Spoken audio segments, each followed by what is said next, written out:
Hai, gue tahu kamu lagi dengerin ini sambil mungkin nyeduh kopi, atau lagi di jalan pulang kerja, atau bahkan lagi nge-scroll sambil mikir, dunia sekarang kok makin aneh ya? Bener banget, harga-harga naik terus, uang kayak makin gampang habis. Tapi anehnya, banyak banget orang yang kayak tenang-tenang aja, kayak semuanya baik-baik aja. Padahal kalau lo perhatiin, tanda-tanda krisis itu udah bertebaran di mana-mana. Dari gejolak ekonomi global, sampai perubahan cara hidup yang pelan-pelan bikin sistem lama mulai retak. Dan yang paling bikin gue geleng-geleng kepala, banyak banget orang yang masih nyimpen aset yang mereka kira aman, tapi justru bisa jadi bom waktu di masa depan. Gue nggak bilang ini ramalan, ini bukan soal takut-takutin, tapi ini arah yang emang lagi kita tuju. Dan pertanyaannya simple, kamu siap nggak kalau aset yang lo banggain hari ini, besok malah jadi sumber kerugian? Nah, biar lo nggak kaget pas krisis 2030 beneran datang, yuk kita bahas bareng satu persatu aset yang kelihatannya aman tapi sebenarnya berbahaya. Santai aja, kita ngobrol kayak temen curhat. Pertama, uang tunai berlebih. Lo pasti pernah dengar nasihat, menabung itu baik. Iya, bener. Tapi di era inflasi gila-gilaan kayak sekarang, uang tunai itu justru aset yang paling cepat kehilangan nilai. Setiap hari, setiap jam, daya belinya nyusut tanpa lo sadari. Bayangin, lo punya tabungan 100 juta, di layar HP angkanya tetap 100 juta. Tapi 5 tahun lalu, itu cukup buat hidup setahun. Sekarang, mungkin cuma cukup 6 bulan. Kenapa? Karena harga naik, biaya hidup naik, tapi uang lo diam di tempat. Bunga bank, jangan harap bisa ngejar inflasi. Malah seringkali jauh di bawah. Jadi, meski saldo lo kelihatan stabil, nilai realnya udah merosot pelan-pelan. Kayak es batu di siang bolong. Gue nggak bilang jangan nabung. Dana darurat itu wajib. Tapi kalau semua uang lo cuma disimpan di rekening, lo lagi kalah sama waktu. Di krisis 2030 nanti, yang cuma bisa nyimpen uang bakal kewalahan. Yang bakal selamat, yang bisa bikin uangnya bekerja. Jadi, mulai sekarang, alihkan sebagian uang lo ke aset produktif, reksadana, emas, bisnis kecil, atau instrumen lain yang bisa lawan inflasi. Ingat, bukan soal punya uang banyak, tapi soal jaga nilai uang itu tetap hidup. Kedua, properti yang nggak menghasilkan apa-apa. Banyak banget orang yang bangga punya rumah atau tanah. Aman, nilainya pasti naik katanya. Tapi tunggu dulu, kalau properti lo nggak disewain, nggak dipakai, nggak ada cash flow masuk, itu bukan aset, itu beban. Lo tetap bayar PBB, perawatan, keamanan, dan semua itu jadi makin berat pas krisis datang. Belum lagi, tren gaya hidup sekarang udah berubah. Anak muda nggak lagi pengen rumah gede, mereka cari fleksibilitas, sewa bulanan, kerja remote, hidup minimalis. Kota-kota kecil yang dulu ramai, sekarang sepi.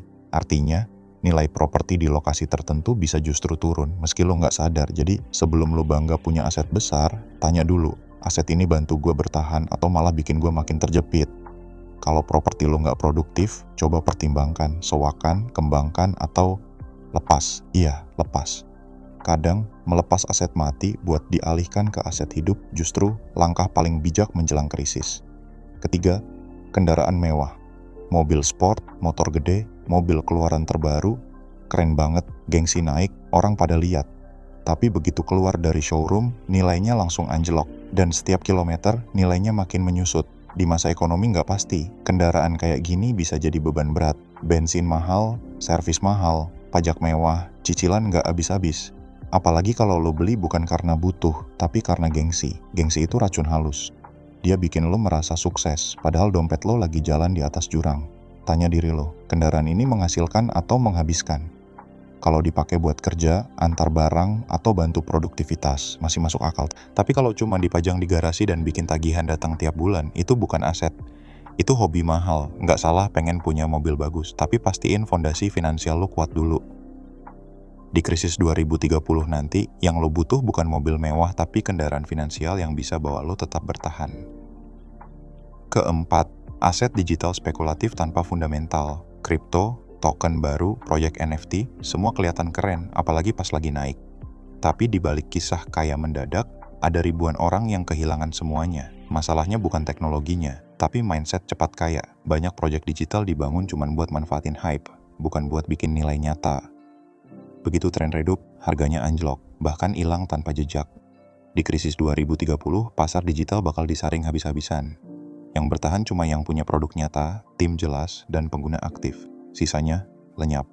Kalau lo tertarik aset digital, gue nggak larang. Tapi jangan jadi penjudi, jadi investor. Riset dulu. Tanya, apa fungsinya? Siapa timnya? Apa bedanya sama yang lain? Jangan tergoda grafik hijau atau testimoni viral. Ingat, uang gampang datang cuma di iklan. Di dunia nyata, semua butuh proses.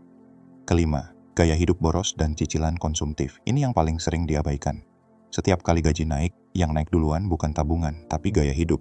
Ganti HP, beli mobil baru, nongkrong di tempat mahal, semua demi terlihat berhasil. Padahal, kesuksesan sejati itu bukan di seberapa banyak lo beli, tapi seberapa tenang lo tidur malam tanpa utang. Di krisis 2030, orang yang hidup dari cicilan ke cicilan bakal jadi yang pertama goyah. Pas inflasi naik, pekerjaan gak aman, cicilan yang dulu ringan jadi beban berat. Mulai sekarang, biasakan hidup di bawah kemampuan, bukan di atasnya. Beli karena butuh, bukan karena pengen dipuji. Kurangi cicilan konsumtif. Perbanyak aset produktif.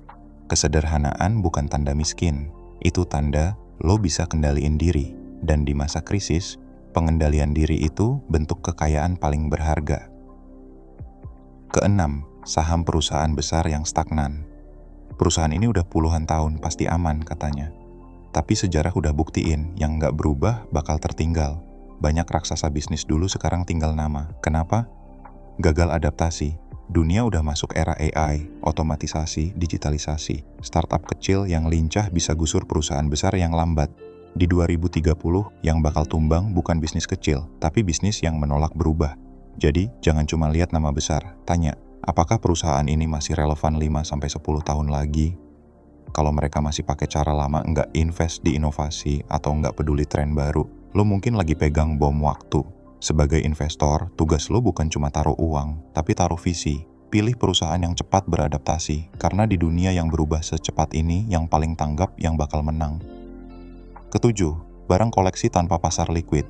Jam tangan limited, sneakers mahal, kartu edisi langka kelihatan keren. Katanya investasi. Tapi nilai barang koleksi itu tergantung selera orang lain.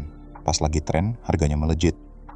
Tapi begitu krisis datang, siapa yang mau beli jam 500 juta kalau buat makan aja susah? Dan masalah utamanya, barang koleksi nggak bisa dicairkan cepat. Lo bisa punya aset bernilai ratusan juta. Tapi kalau nggak ada pembeli, nilainya nol. Kalau lo punya koleksi, tanya diri. Ini kebanggaan atau aset penyelamat? Kalau nggak menghasilkan dan susah dijual, pertimbangkan jual sekarang. Selagi pasar masih hidup, alihkan ke aset yang lebih liquid. Nilai sentimental itu berharga, tapi nggak bisa bayar tagihan listrik. Kedelapan, investasi bodong berkedok cuan cepat.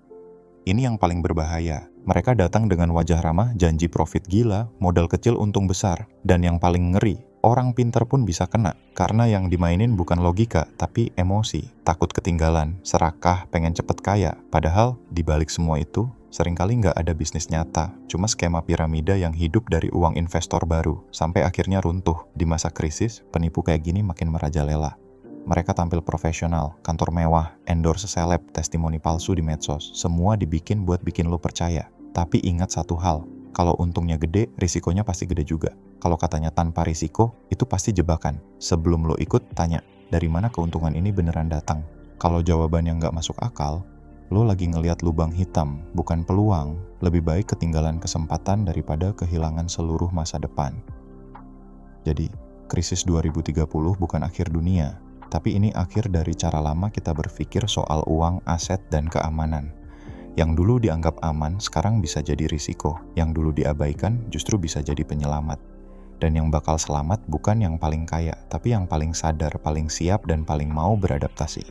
Mulai sekarang, evaluasi aset lo. Perbaiki kebiasaan keuangan lo. Siapkan strategi, karena masa depan nggak nunggu yang lambat. Dan yang paling beruntung di 2030, bukan yang punya banyak uang, tapi yang sudah belajar hari ini. Kalau lo ngerasa konten kayak gini ngebantu, jangan lupa like, subscribe, dan nyalain lonceng notifikasi. Biar lo nggak ketinggalan obrolan kita soal finansial, krisis global, dan cara bertahan di era penuh ketidakpastian.